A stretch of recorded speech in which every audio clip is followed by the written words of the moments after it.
जय हिंद साथियों, नमस्कार। कैसे हो आप सभी? स्वागत है आप सभी का हमारे YouTube channel TKM educational platform पर।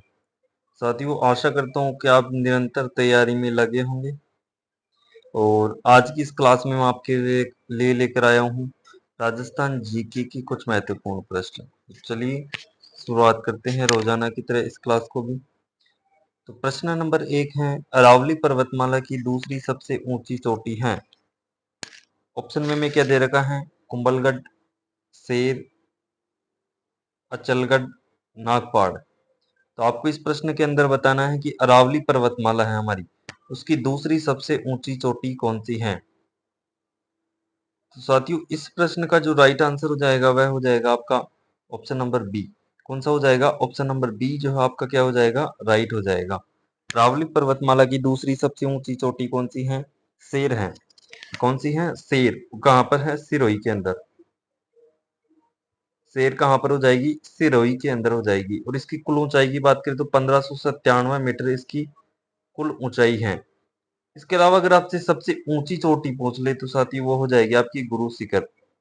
कहाँ पर है? गुरु शिखर, जो माउंट आबू सिरोही के अंदर ही स्थित है, जिसकी कुल ऊंचाई है 1722 मीटर। ओके, तो प्रश्न नंबर 1 का जो राइट आंसर हो जाएगा वो हो जाएगा आपका ऑप्शन नंबर बी। शेर जो है रावली पर्वतमाला की दूसरी सबसे ऊंची चोटी है। चलते हैं अगले प्रश्न की ओर। अगला प्रश्न है, चेलावास का युद्ध कब लड़ा गया? 8 सितंबर 1857 को, 20 अगस्त 1857 को, 18 सितंबर 1857 को, या फिर 10 सितंबर 1857 को। तो आपको इन चार ऑप्शनों में से बताना है चेलावास का युद्ध कब हुआ था। तो साथियों, बात करें चेलावास के युद्ध की, जो चेलावास का युद्ध हुआ था वह हुआ था आपके 18 सितंबर 1857 को। कब हुआ था? 18 सितंबर 1857 को। आपका ऑप्शन नंबर सी जो है आपका क्या हो जाएगा? राइट हो जाएगा। सेलावास का युद्ध साथियों, हमारी जो 1857 की जो क्रांति हुई थी उसके अंदर आवा के अंदर लड़ा गया था ये युद्ध। आवा में जो क्रांति हुई थी उसके अंदर ये युद्ध लड़ा गया था। और इस चेलावास की युद्ध की बात करें तो साथियों, इस चेलावास की युद्ध के अंदर एक तरफ तो कौन था? एक तरफ तो हमारा जो ठाकुर कुशाल सिंह चंपावत। कौन थे? अव्वा की ठाकुर थे, एक ठाकुर कुशाल सिंह चंपावत। और दूसरी तरफ कौन थे? अंग्रेज, जिसमें मैक मौसन था। ओके, जिसमें ठाकुर कुशाल सिंह की जीत होती है। और इसके अलावा मैं बात करूं तो इस युद्ध को, इस चेलावास की युद्ध को क्या कहा जाता है? गौरव व कालू का युद्ध भी कहा जाता है। गौरव व कालू का युद्ध भी कहा जाता है इस चेलावास के युद्ध को। ओके, और आपको ध्यान रखना है इससे 10 दिन पहले 8 सितंबर 1857 को एक युद्ध और हुआ था। कौन सा? बिथोड़ा का युद्ध। बिथोड़ा का युद्ध, तो आपको इसको भी ध्यान रखना है। ओके, दोनों ही जो युद्ध हैं कई बार एग्जाम के अंदर पूछे गए हैं। चलते हैं अगले प्रश्न की ओर। अगला प्रश्न है, 1857 की क्रांति की कुल देवी हैं बाण माता, सुगाली माता, तनोट माता, या फिर अम्बोरदा देवी। तो साथियों, इस प्रश्न के अंदर आपको बताना है 1857 की कुल देवी किसे कहा जाता है। तो वो हो जाएगी आपकी ऑप्शन नंबर बी, सुगाली माता।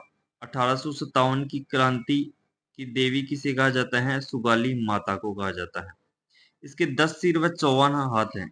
कितने सिर? 10 सिर व 54 हाथ हैं, इसलिए इसे 10 सिर व 54 हाथ वाली देवी भी कहा जाता है।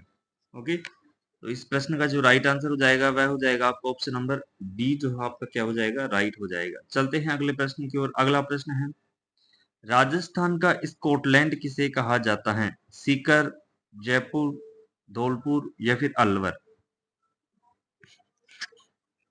तो राजस्थान का स्कॉटलैंड, तो इस प्रश्न का जो राइट आंसर हो जाएगा साथी वह हो जाएगा आपका ऑप्शन नंबर डी।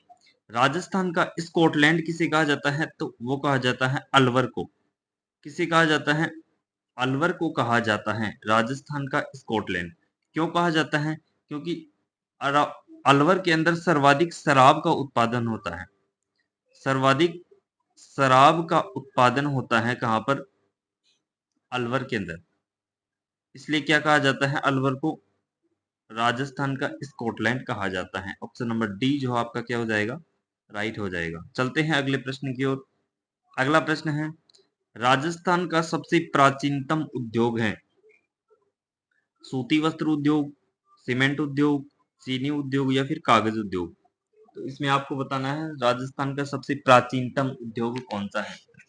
तो वो हो जाएगा आपका ऑप्शन नंबर ए, सूती वस्त्र उद्योग। कौन सा हो जाएगा? सूती वस्त्र उद्योग जो है राजस्थान का सबसे प्राचीनतम उद्योग है। कौन सा उद्योग है? राजस्थान का सबसे प्राचीनतम उद्योग कौन सा हो जाएगा? सूती वस्त्र उद्योग हो जाएगा।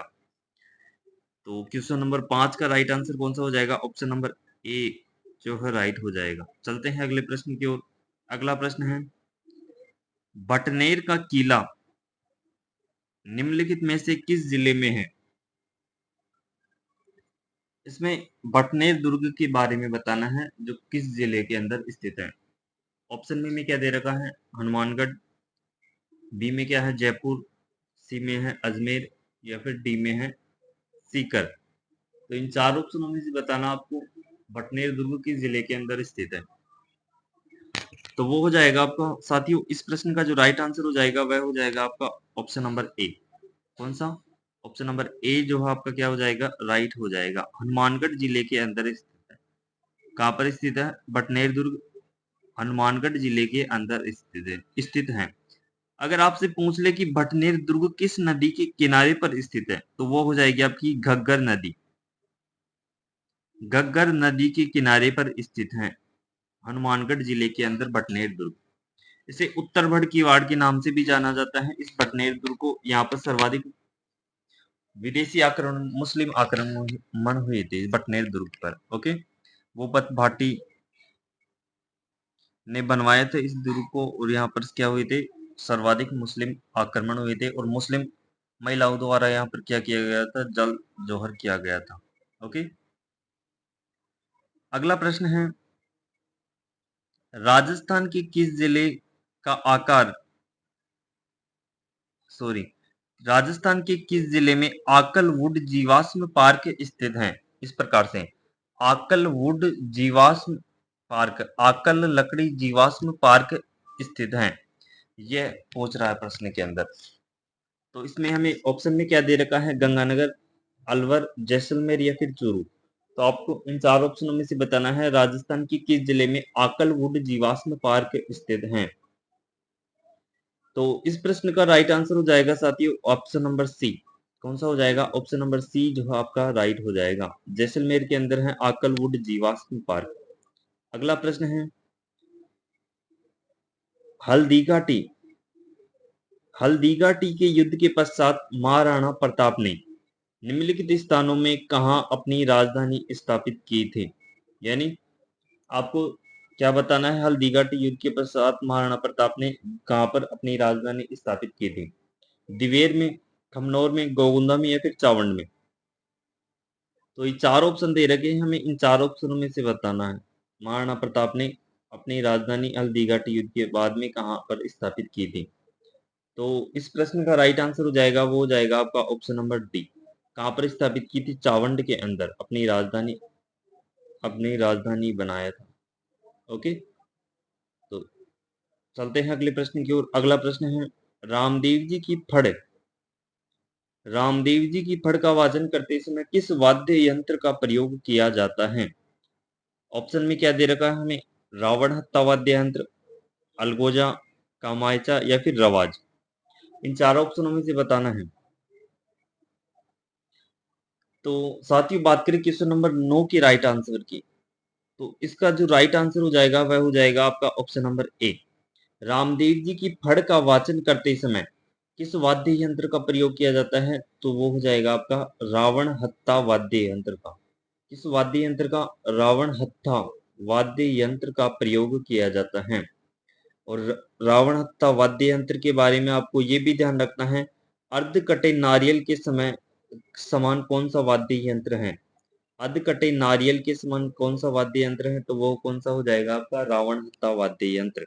ओके, तो क्वेश्चन नंबर 9 का राइट आंसर कौन सा हो जाएगा? Option number A. अगला प्रश्न है, पिछवाई या कहाँ की प्रसिद्ध हैं? चित्तौड़गढ़ की, भीलवाड़ा की, नाथद्वारा की या फिर बालोतरा की। तो पिछवाइयाँ हो जाएगी साथियों, वो हो जाएगी आपकी नाथ द्वारा की। कहाँ की हो जाएंगी? नाथ द्वारा की प्रसिद्ध है। पिछवाइया कहाँ की प्रसिद्ध है? नाथ द्वारा। और नाथ द्वारा कहाँ पर स्थित है? राजसमंद के अंदर। कहाँ पर स्थित है?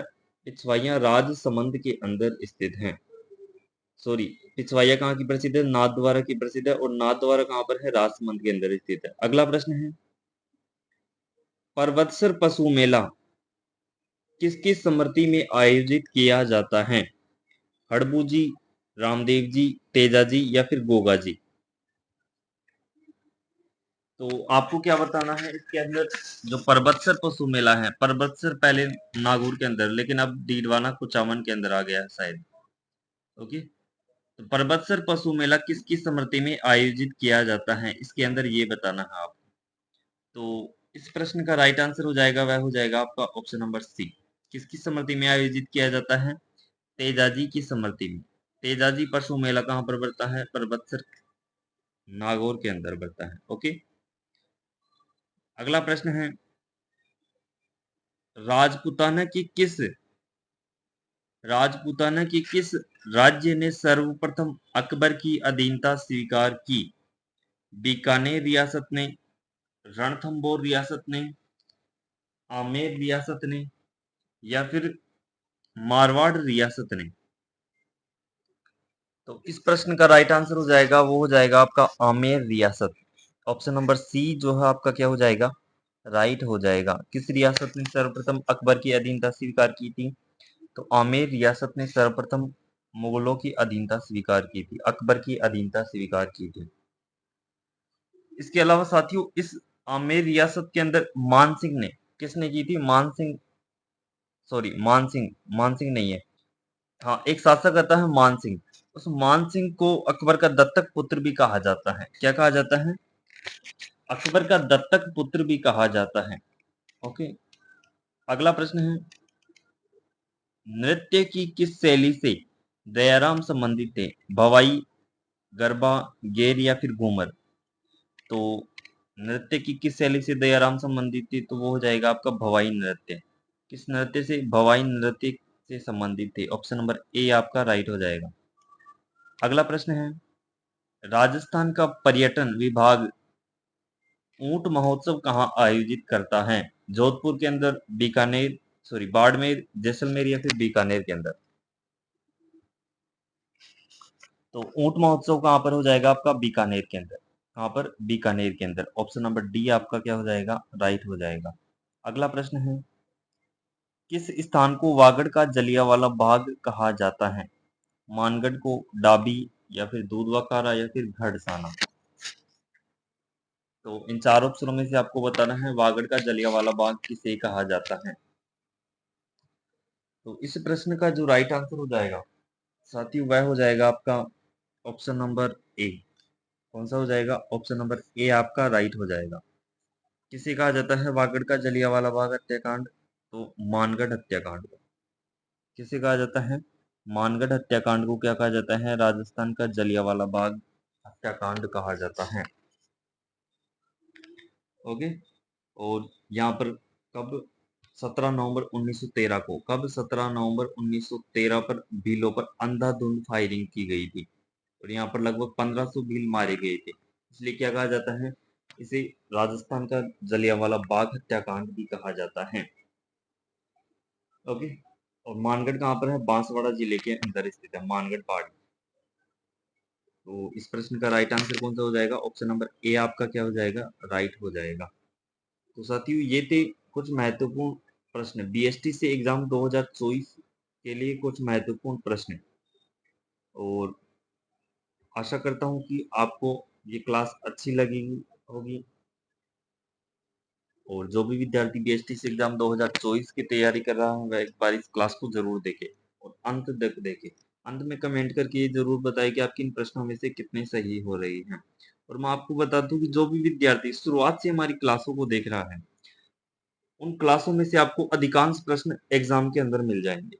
ओके, तो आज के लिए इतना ही, मिलते हैं अगले वीडियो के अंदर, तब तक के लिए धन्यवाद।